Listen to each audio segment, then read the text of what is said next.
The first kind of bonding that we are going to explore is that of ionic bonding. Ionic bonding is an attraction between two oppositely charged ions, which forms as a result of an attraction between a positive and a negative ion. And it usually occurs between a nonmetal and a metal. Now, you may be wondering, what is an ion? Ions are atoms or groups of atoms that have an electrical charge. But how do they get a charge? Well, let's look at how ions are formed. When an atom or a group of atoms loses an electron, what they do is lose a negative charge.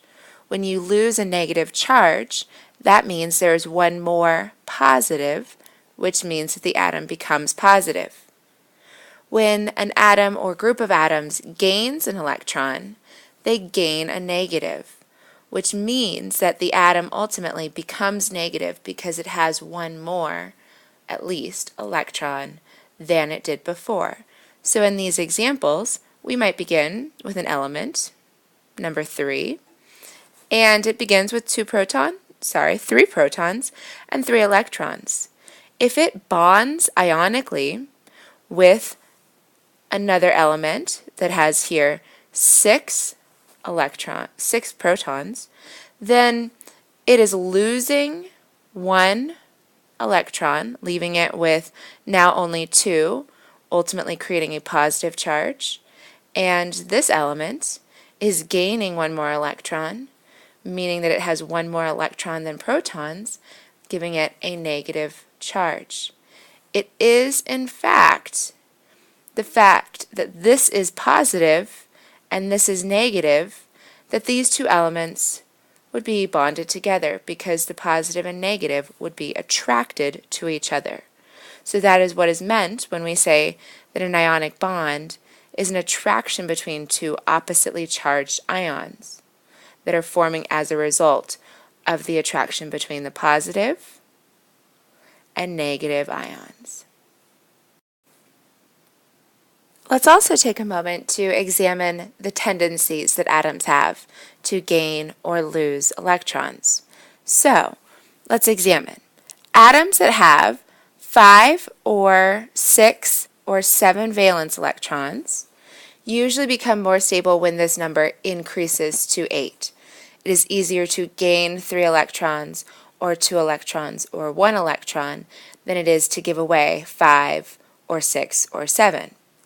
Atoms that have 1, 2, or 3 valence electrons usually are losing those electrons because it's easier to lose 1, lose 2, or lose 3 than it is to gain 7, gain 6, or gain 5.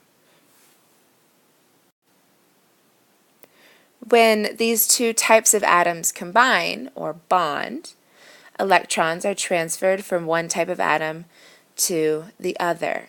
This should say other. The transfer makes both types more stable. Now let's take a look at an ionic bond in action. We begin with a sodium atom and a chlorine atom. Here, the sodium has 1 valence electron and the chlorine has 7 valence electrons, which means that it is easier for the sodium to give up its 1 electron, leaving it as a positive, and it is easier for the chlorine to accept this electron, making its outer energy level full. When it gains 1 electron, it becomes negative, and it is in fact the negative and positive charges that attract them together. The positive sodium ion and the negative chloride ions attract each other, but the compound is electrically neutral because positive 1 and negative 1 cancel each other out.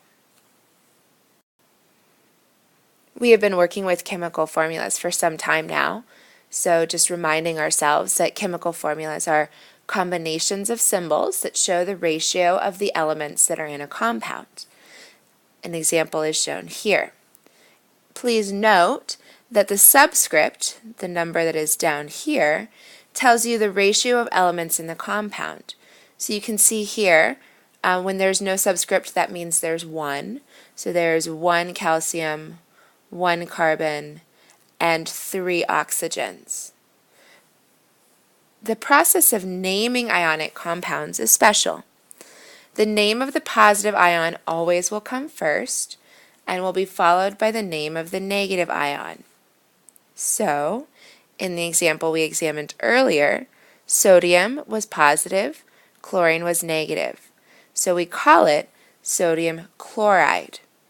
Now, you may notice that sodium stayed the same, but chloride is a changed version of chlorine. The single element is the negative ion. When that occurs, the end of its name becomes "ide."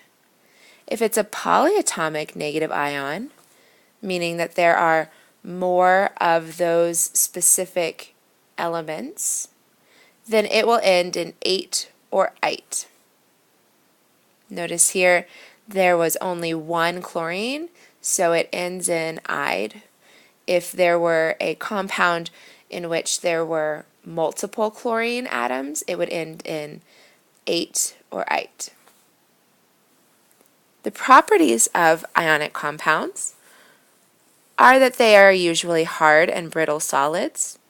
They have high melting points, so that means it takes a lot of energy to break the strong bonds, because like a magnet, positive and negatives attracted to each other, the bond of an ionic bond is very strong. When ionic compounds are melted or dissolved in water, they are capable of conducting electrical current. So that means if we dissolve sodium chloride or table salt into water, that water can conduct a current. And they also form things called ionic crystals. They form solids by building up and repeating patterns of ions. The next video will explore the second type of bond that we are going to learn about, which are covalent bonds.